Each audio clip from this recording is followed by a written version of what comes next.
Hello बच्चों, मैं लखन सैनी राजस्थान सरकार और वेदांता के CSR इनिशिएटिव ई कक्षा में आप सबका स्वागत करता हूं, जिसके टेक्निकल पार्टनर हैं मिशन ज्ञान। बच्चों, आज हम शुरू करेंगे कक्षा 10 की गणित की पाठ्य पुस्तक का अध्याय 11 रचनाएं। भाग 1 में हम सीखेंगे रेखाखंड को दिए गए अनुपात में विभाजित करना। आप अपनी नोटबुक, पेन और ज्योमेट्री बॉक्स के साथ तैयार रहिए बच्चों। हर एक रचना को ध्यान से समझते हुए नोट कीजिए और बाद में आपको अभ्यास भी करना है। सबसे पहले बच्चों समझते हैं कि रेखाखंड के विभाजन का अर्थ क्या होता है। तो उसके लिए माना AB, ये AB क्या है बच्चों? एक दिया गया रेखाखंड है। तब इस AB के विभाजन का अर्थ है AB के ऊपर एक बिंदु C ज्ञात करना। AB के ऊपर ये बिंदु C ज्ञात करना क्या है? AB का विभाजन है। समझिए, जैसे ही आपने AB के ऊपर एक बिंदु C ज्ञात किया, AB के दो हिस्से हो गए, एक AC और एक BC। A से C तक का हिस्सा और B से C तक का हिस्सा हो गया AB का विभाजन। AB के दो हिस्से करना AB का क्या है? विभाजन है। किसी रेखाखंड को विभाजित करने का अर्थ है उसके ऊपर एक बिंदु C ज्ञात करना।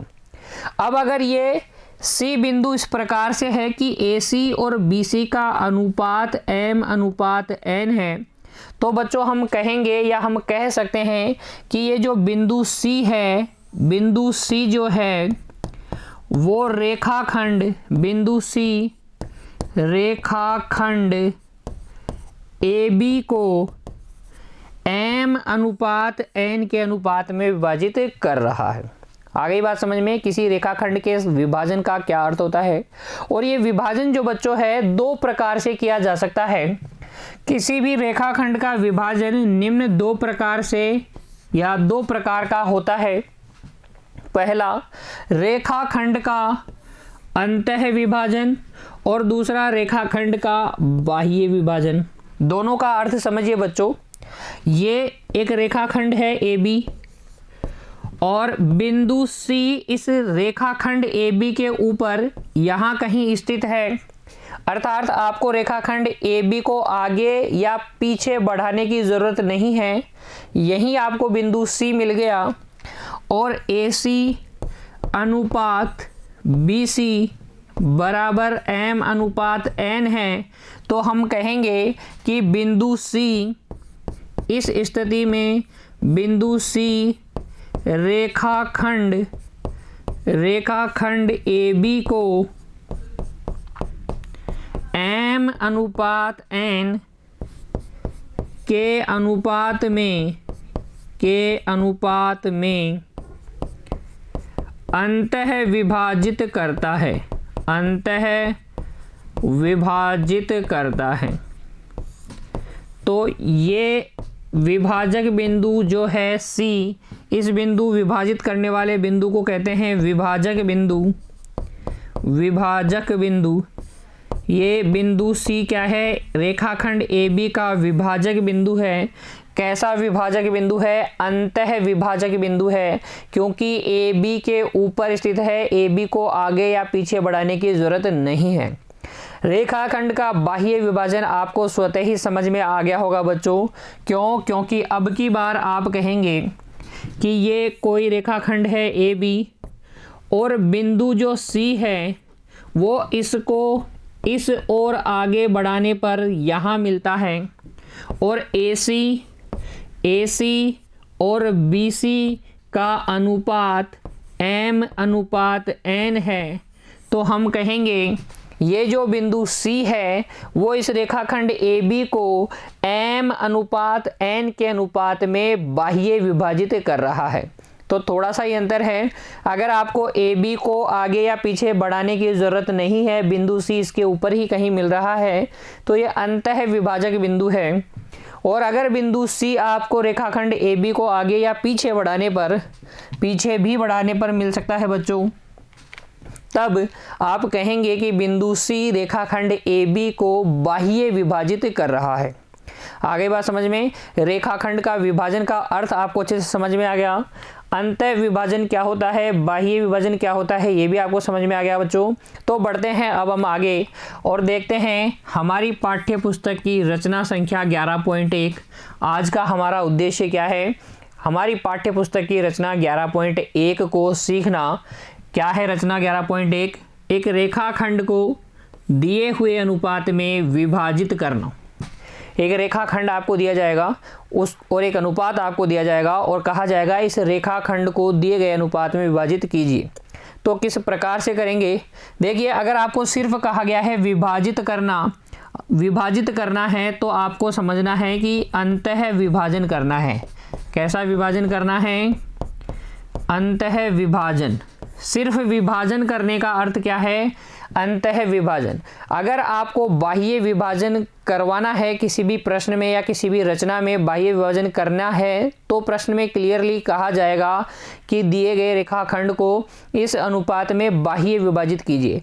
जब तक कहा नहीं जाए बाह्य विभाजन तब तक आपको क्या समझना है? अंतः विभाजन ही समझना है। आइए बच्चों लेते हैं एक उदाहरण और उदाहरण के माध्यम से सीखते हैं हम रचना संख्या 11.1 को। देखिए, यहाँ इस उदाहरण में आपसे कहा गया है 8.3 सेंटीमीटर लंबा एक रेखाखंड खींचिए और इसे 4:3 के अनुपात में विभाजित कीजिए। तो आपको सिर्फ विभाजित करने के लिए कहा गया है। क्या समझेंगे आप समझेंगे अंतः विभाजित कीजिए।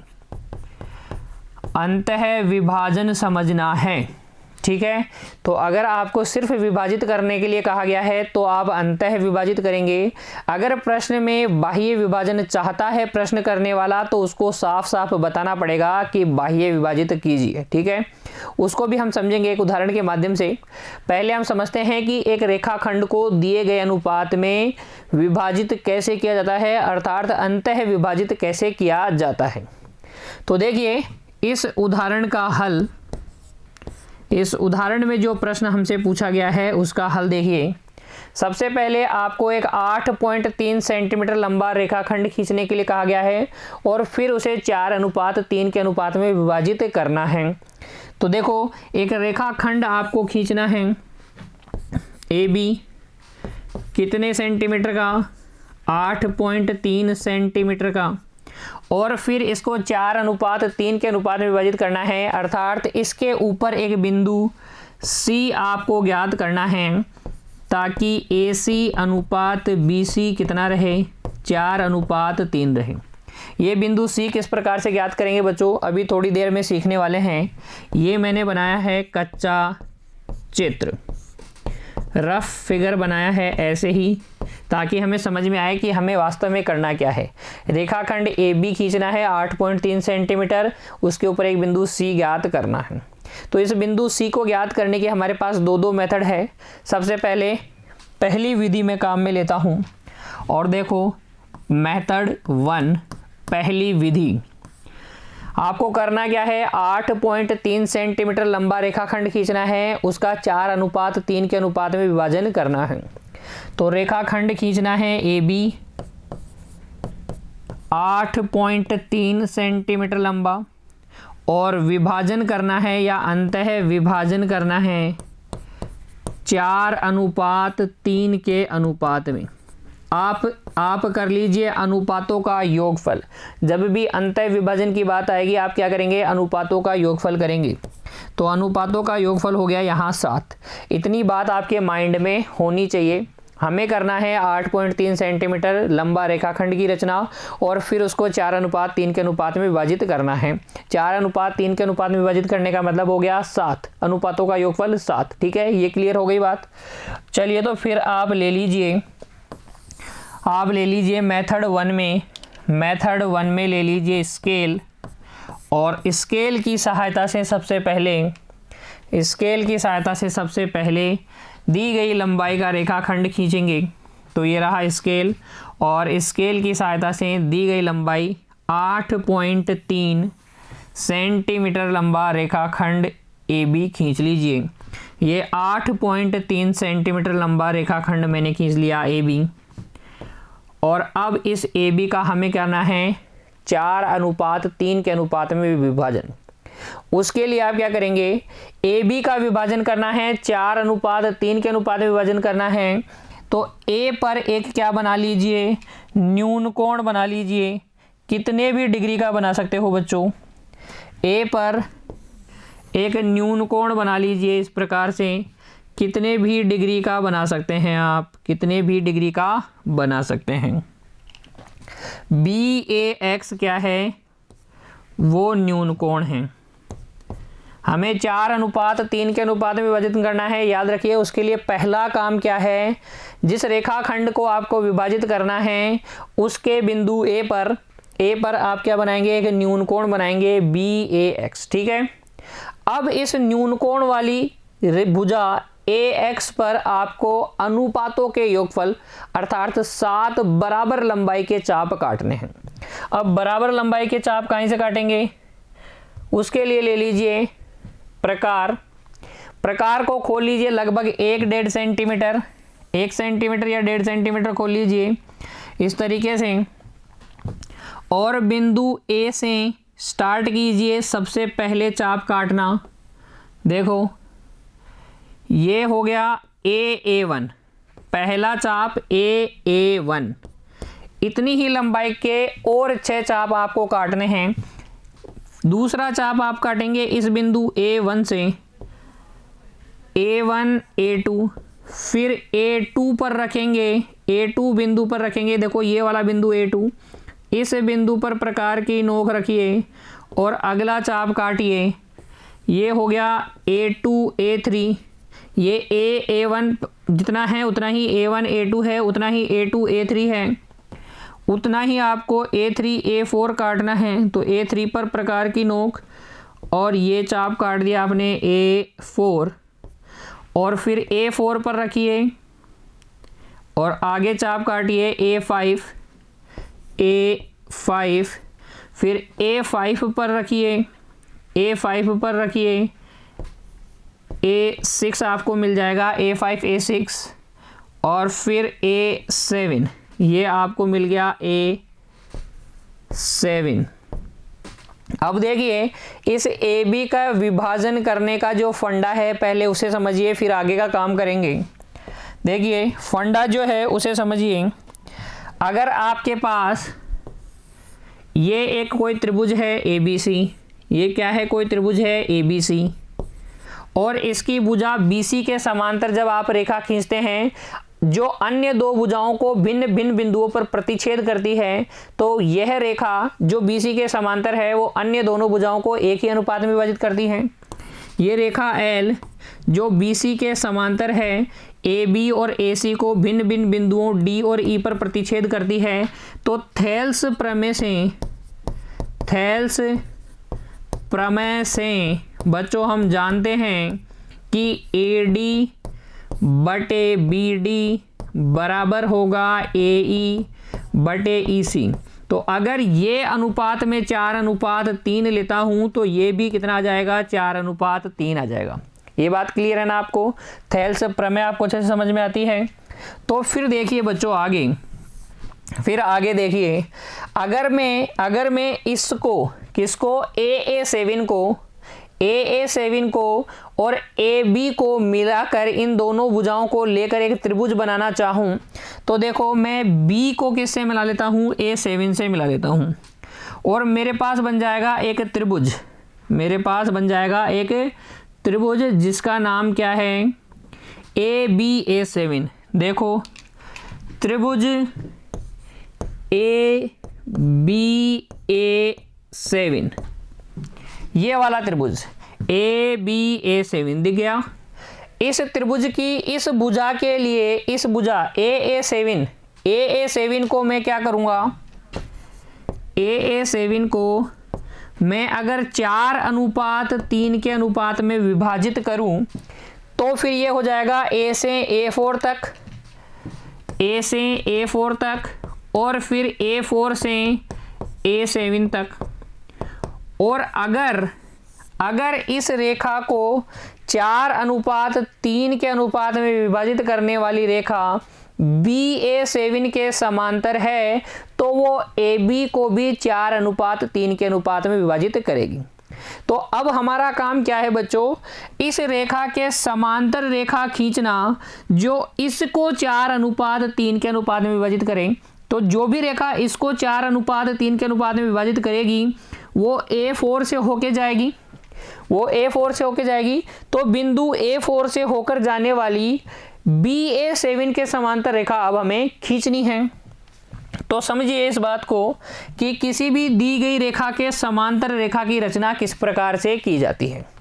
मान लीजिए कि आपके पास ये कोई दी गई रेखा है, ये कोई क्या है, दी गई रेखा है, और इस बिंदु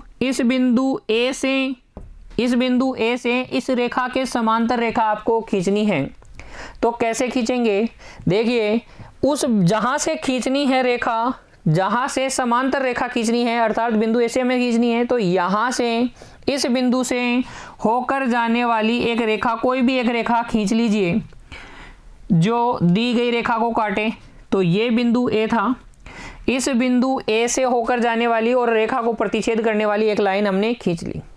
अब अगर मुझे यहां से समांतर रेखा खींचनी है तो जितना कोण ये बन रहा है उतना ही कोण ये जो समांतर रेखा आएगी वो बनाएगी।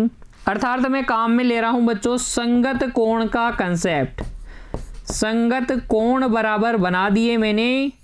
अगर एक रेखा ऐसी खींच दी जो संगत कोण बराबर बना रही है तो फिर ये जो रेखा खींच दूंगा मैं वो क्या आएगी, समांतर ही आएगी। तो समांतर रेखा खींचने के लिए संगत कोण का कंसेप्ट हम काम में लेंगे। ठीक है, समझ में आया। समांतर रेखा के लिए क्या करते हैं, संगत कोण का कंसेप्ट काम में लेते हैं। हमें BA7 के समांतर रेखा खींचनी है, कहां से, बिंदु A4 से। तो ध्यान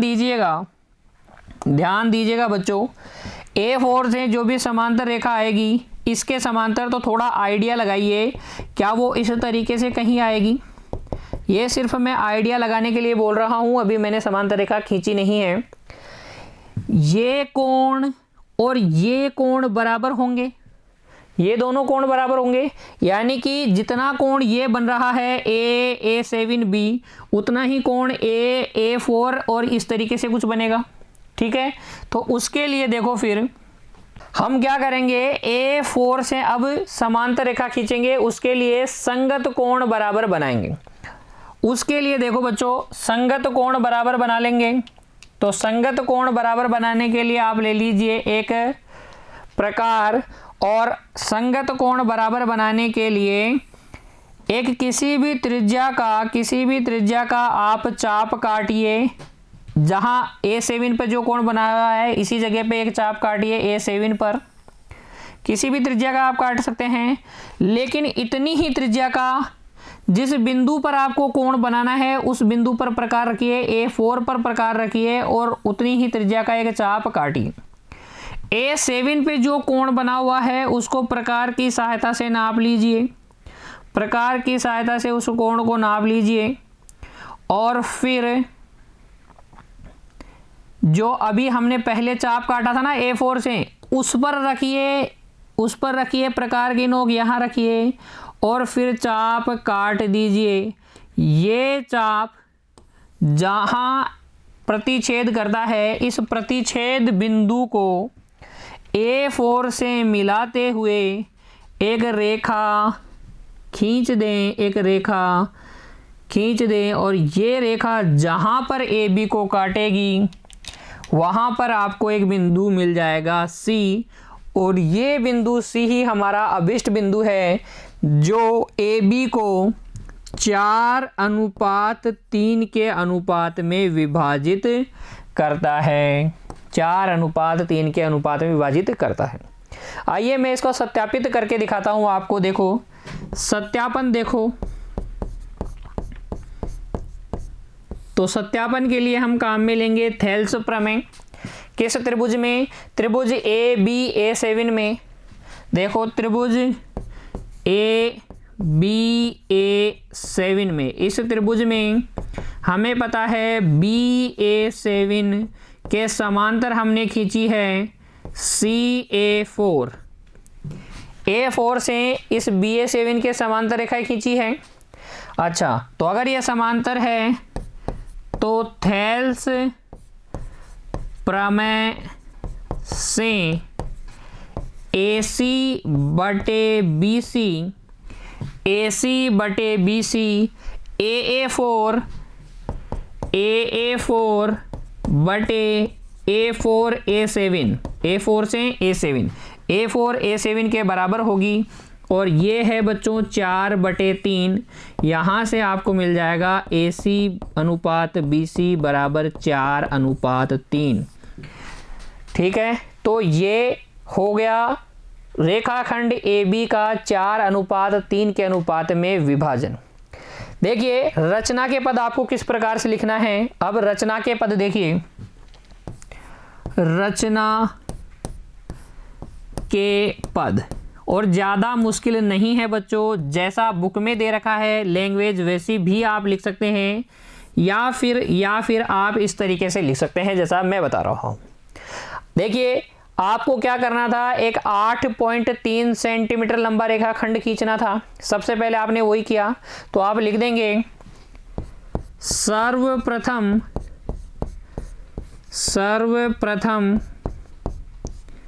स्केल की सहायता से, किसकी सहायता से, स्केल की सहायता से AB बराबर 8.3 सेंटीमीटर लंबा एक रेखाखंड खींचते हैं। लंबा एक रेखाखंड खींचते हैं। और उसके बाद हमने क्या किया, उसके बाद बच्चों हमने क्या किया था, रेखाखंड AB के बिंदु A पर एक न्यून कोण BAX बनाया था। ये न्यून कोण आप नीचे की ओर या ऊपर की ओर किधर भी बना सकते हैं। उसके बाद हमने क्या किया था, रेखाखंड AB के बिंदु A पर एक न्यून कोण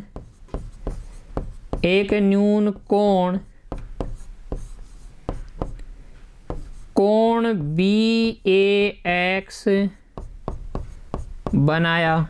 तो हमने एक न्यून कोण BAX बनाया। उसके बाद बच्चों हमने क्या किया, उसके बाद हमने AX पर समान लंबाई वाले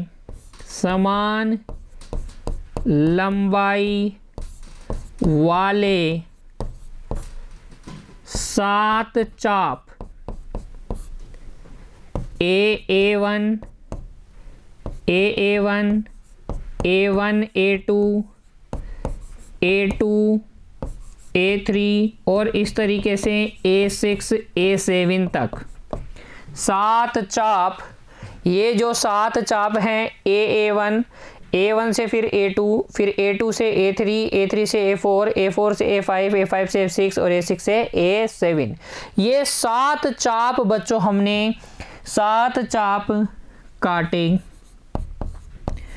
ठीक है, फिर हमने क्या किया, फिर देखिए आगे हमने क्या किया था।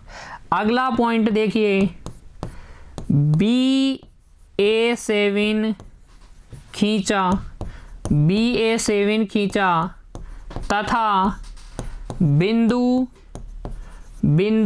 A4 से BA7 के समांतर रेखा खींची जो AB को बिंदु C पर प्रतिच्छेद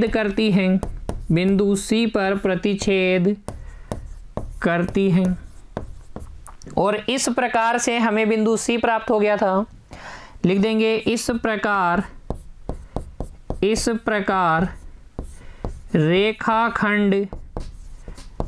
रेखाखंड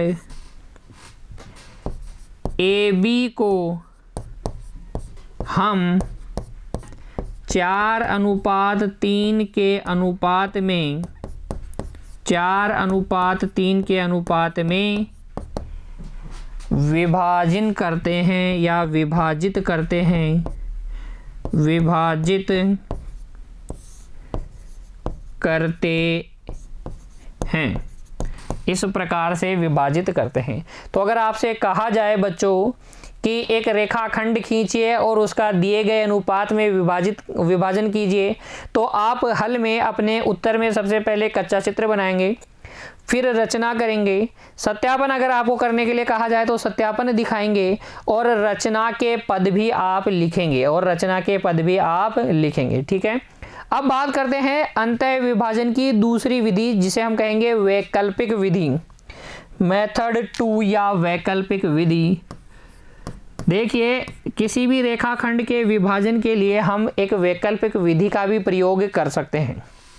उसी उदाहरण को मैं लेता हूं जिसमें हमें 8.3 सेंटीमीटर लंबा एक रेखाखंड खींचना है और उसको 4:3 के अनुपात में विभाजन करना है। तो देखिए, स्केल की सहायता से काम वही है बच्चों, सबसे पहले रेखाखंड खींचना। तो रेखाखंड खींचने के लिए आप ले लेंगे एक स्केल और इस पर 8.3 सेंटीमीटर लंबा रेखाखंड खींच लेंगे इस प्रकार से। ये AB 8.3 सेंटीमीटर, AB जो रेखाखंड है 8.3 सेंटीमीटर का हमने खींच लिया। फिर देखिए, बिंदु A और B पर, इस बार दोनों बिंदुओं पर हम क्या करेंगे, न्यून कोण बनाएंगे और समान माप के बनाएंगे। तो D ले लीजिए, चांदा ले लीजिए बच्चों, और इस चांदे की सहायता से समान माप के दो न्यून कोण बनाएंगे, समान माप के बनाएंगे। तो मैं बना देता हूँ 40 डिग्री वाले दो कोण। अच्छा, एक ऊपर की ओर बनाएंगे, एक बिंदु पर ऊपर की ओर बनाएंगे और दूसरे बिंदु पर नीचे की ओर। बिंदु A पर मैंने ऊपर की ओर खींचा है, यहाँ मैं नीचे की ओर बनाऊंगा बच्चों। तो बिंदु B पर देखो, A पर मैं ऊपर की ओर और B पर नीचे की ओर, 0, 10, 20, 30, 40, तो ये 40 डिग्री। तो 40 डिग्री के बना सकते हैं, 30 डिग्री के बना सकते हैं, 20 डिग्री के बना सकते हैं। बस आपको न्यून कोण बनाने हैं A पर और B पर, और याद रखना है बच्चों विपरीत ओर बनाने हैं, विपरीत ओर। A पर अगर आप ऊपर बना रहे हो तो B पे नीचे की ओर Z बनना चाहिए। क्या बनना चाहिए? Z बनना चाहिए। तो इस तरीके से आप न्यून कोण बना दें बिंदु A और B पर। ये बिंदु B पर 40 डिग्री का कोण, बिंदु B पर 40 डिग्री का कोण। अब ध्यान दें बच्चों, आपको विभाजन करना है 4:3 के अनुपात में, 4:3 के अनुपात में। तो A की तरफ 4 और B की तरफ 3, ऐसे याद रखिए। ये न्यून कोण हो गया BAX और ये वाला हो गया ABY। तो AX पर तो आपको 4 समान लंबाई के चाप काटने हैं। AX पर 4 समान लंबाई के चाप काटो, ये लो, समान लंबाई के 4 चाप काटते हैं। A1, फिर इस A1 से A2, फिर A2 से A3, A3 से A4। ये A1, ये A2, ये A3, ये A4। तो ये A1, A1, A2, A2, A3 और A3, A4 ये क्या हैं? 4 समान लंबाई के चाप हैं। इतने ही 3 चाप आप कहाँ लगाओ? B से लगाओ। लंबाई वही होनी चाहिए जो आपने पहले ली थी। ये B1, ये B2 और ये B3। तो 4:3 का मतलब हो गया ए से 4 और बी से 3 समान लंबाई के चाप काटना। ये B1 हो गया, ये वाला बिंदु B2 हो गया, ये वाला B3 हो गया। और अब आपको क्या करना है बच्चों, सिंपली A4 को B3 से मिला दो, A4 को B3 से मिला दो। ये जहां AB को काटेगा ये बिंदु C क्या करेगा, AB को 4:3 के अनुपात में विभाजित कर देगा। आइए अब हम करते हैं इसका सत्यापन। तो यहाँ देखो सत्यापन देखो बच्चों, क्या वास्तव में AC अनुपात BC 4:3 ही प्राप्त होगा। देखो कैसे, यहाँ आपको दो त्रिभुज दिख रहे हैं, एक तो है त्रिभुज BCB3, त्रिभुज BCB3, वह एक त्रिभुज दिख रहा है त्रिभुज ACA4 में। इन दोनों त्रिभुजों में देखो बच्चों, कोण जो A है कोण B के बराबर है। हमने रचना ही इस तरीके से की थी, दोनों न्यून कोण बराबर माप के बनाने थे हमें, तो 40-40 डिग्री के हैं, तो कोण A बराबर है कोण B के। ये दोनों बराबर क्यों है, रचना से बराबर हैं बच्चों। किससे, हमारी रचना से। अच्छा, ये वाला कोण, ये कोण और ये कोण दोनों बराबर हैं। ACA4 कोण ACA4 और BCB3 कोण BCB3 बराबर है कोण ACA4 के। ये क्यों है बराबर, क्योंकि ये हैं शीर्षाभिमुख कोण, शीर्षाभिमुख कोण है। शीर्षाभिमुख कोण हमेशा बराबर होते हैं। तो बच्चों AA समरूपता के नियम से देखो, इस त्रिभुज के दो कोण इस त्रिभुज के दो कोणों के बराबर हैं, तो लिखेंगे AA समरूपता के नियम से, AA समरूपता के नियम से त्रिभुज BCB3 समरूप हो गया त्रिभुज ACA4 के। और अगर ये समरूप हैं तो इनकी संगत भुजाएं समानुपाती होगी। देखो BC या AC बटे BC बराबर होगा AA4 बटे BB3 के, AA4 बटे BB3 के। और यहाँ से ये है आपके पास 4, ये है 3, तो AC अनुपात BC इस केस में आपके पास आएगा 4:3। कोई दिक्कत नहीं है। तो अंतः विभाजन के लिए ये वैकल्पिक विधि भी आप काम में ले सकते हैं, या जो पहले विधि हमने चर्चा की थी न्यून कोण वाली, ये विधि भी आप काम में ले सकते हैं। रेखाखंड का अंतः विभाजन किस प्रकार से किया जाता है, आपको समझ में आई दोनों विधियां। देख लीजिए बच्चों, दोनों विधियां आपको अच्छे से समझ में आनी चाहिए। ये जेड वाली विधि भी और ये जो पहले विधि हमने चर्चा की उसकी भी। पहले वाली इंपॉर्टेंट है क्योंकि इसी पर बेस्ड होंगे आगे आने वाले सवाल। और बच्चों अब हम सीख लेते हैं किसी रेखाखंड का बाह्य विभाजन करना। तो उसके लिए ले लेते हैं एक उदाहरण। देखिए उदाहरण में आपसे कहा गया है 3 सेंटीमीटर लंबा एक रेखाखंड खींचिए।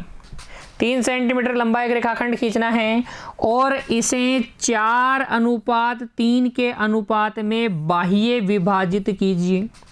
बाह्य विभाजन करने का अर्थ आपको पता है ना, बिंदु कहाँ होगा, रेखाखंड के बाहर, आगे या पीछे बढ़ाने पर आपको मिलेगा। विभाजक बिंदु आपको आगे या पीछे मिलेगा। देखिए उदाहरण का हल और फिर समझते हैं हम। इस हल के साथ साथ ही हम समझते हैं कि बाह्य विभाजन कैसे किया जाता है। तो आपको एक 3 सेंटीमीटर लंबा रेखाखंड खींचना है।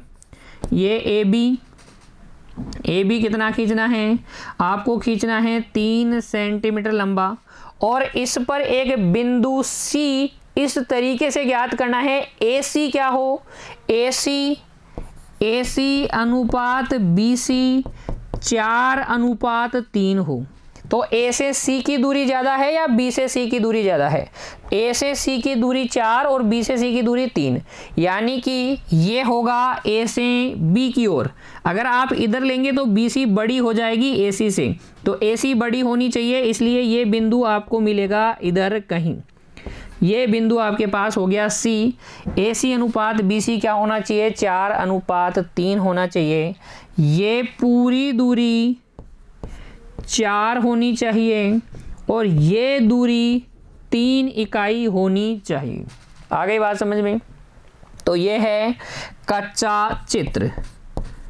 और बिंदु सी का पता कैसे करते हैं, आइए सीखते हैं बच्चों। मेरे साथ साथ आपको रचनाएं करनी हैं, बाद में आपको बिना वीडियो देखें दोहराना है, अच्छे से अभ्यास करना है अंतः विभाजन और बाह्य विभाजन दोनों का, क्योंकि आगे आने वाले प्रश्न जैसे जैसे हम इस अध्याय में आगे बढ़ेंगे, आगे आने वाली सभी रचनाएं इसी पर डिपेंडेंट है कि आपको रेखाखंड का विभाजन करना आता है या नहीं, समांतर रेखा की रचना करनी आपको आती है या नहीं। चलिए तो आगे देखिए, अब आपको करना है 3 सेंटीमीटर लंबा एक रेखाखंड की रचना। तो स्केल से करेंगे, स्केल ले लीजिए और 3 सेंटीमीटर लंबे एक रेखाखंड की रचना कर लीजिए। ये रेखाखंड है 3 सेंटीमीटर, ए बी रेखाखंड है 3 सेंटीमीटर लंबा है। हमें एक बिंदु C इस प्रकार से ज्ञात करना है जो AB को 4:3 के अनुपात में बाह्य विभाजित करे। सारा काम वैसा ही है बच्चों, आपको न्यून कोण बना लेना है A पर किसी भी माप का एक न्यून कोण बना लेना है। थोड़ा अंतर है, वो मैं आपको बताऊंगा कि कहाँ अंतर है। तो ये आपने एक न्यून कोण बना लिया BAX। अब आप क्या करेंगे, वही देखिए यहाँ पर 4:3 के अनुपात में विभाजित करना है। तो ये कंप्लीट जो है, कंप्लीट सबसे बड़ा जो है वो 4 के बराबर है। सबसे बड़ा जो भाग है, यहाँ पर 3 भाग आपको दिख रहे हैं, AB, BC और AC।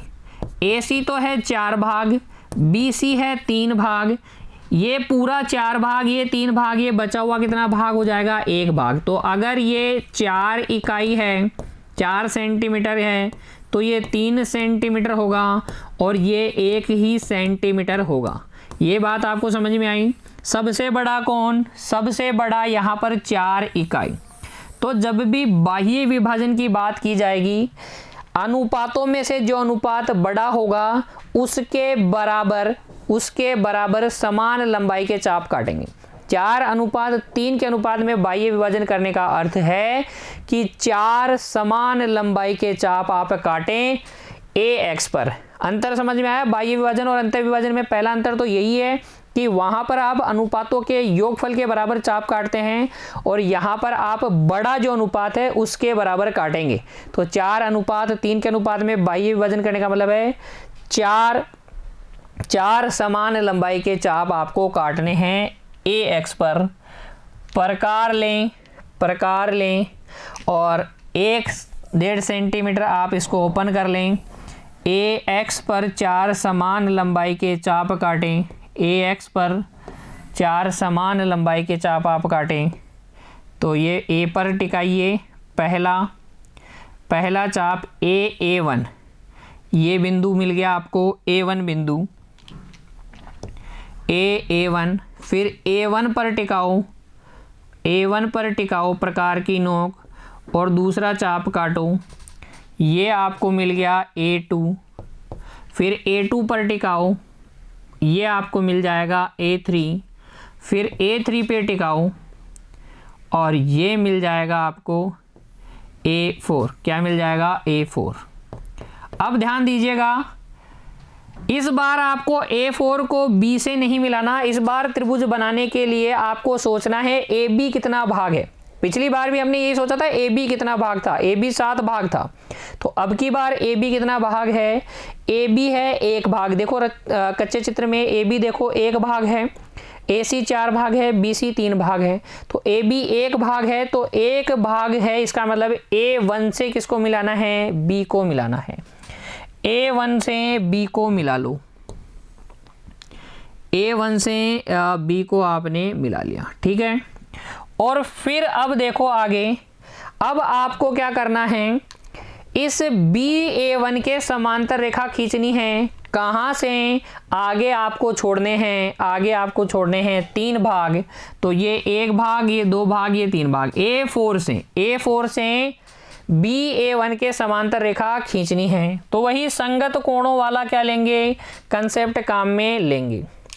किसी भी त्रिज्या का एक आप बना लेंगे अर्धवृत्त या चाप। कहाँ पर? एक चाप आप बना लेंगे A1 पर, ये लोग किसी भी त्रिज्या का बना सकते हो बच्चों।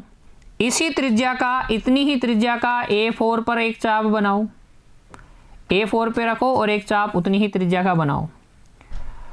फिर आप क्या कर लें, ये जो कोण है बच्चों, इस कोण को नाप ले। जो A1 पर जो कोण बना हुआ है, इस कोण को नाप ले प्रकार की सहायता से।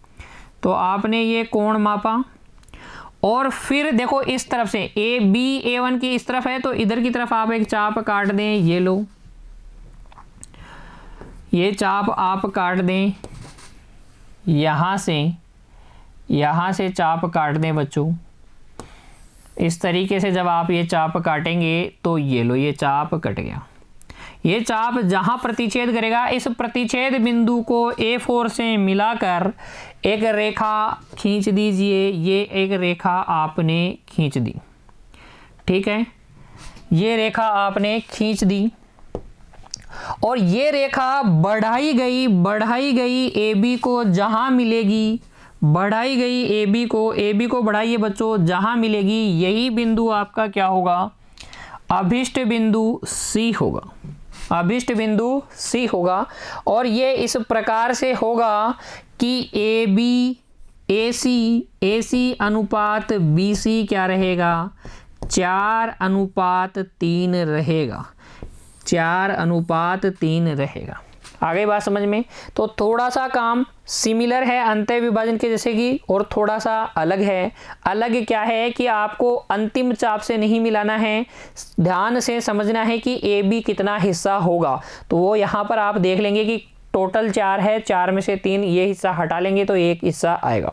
घटाकर भी बड़े अनुपात में से छोटा अनुपात घटा दीजिए, 4 - 3 1, तो 1 पहले A1 से मिलाना है और फिर BA1 के समांतर रेखा खींचनी है। सत्यापन करके दिखाता हूं। देखो सबसे बड़ा त्रिभुज ले लो, सत्यापन। सबसे बड़ा त्रिभुज कौन सा है यहाँ पर? त्रिभुज ACA4 में, ACA4 के अंदर BA1 के समांतर है CA4 या A4C, ये समांतर है।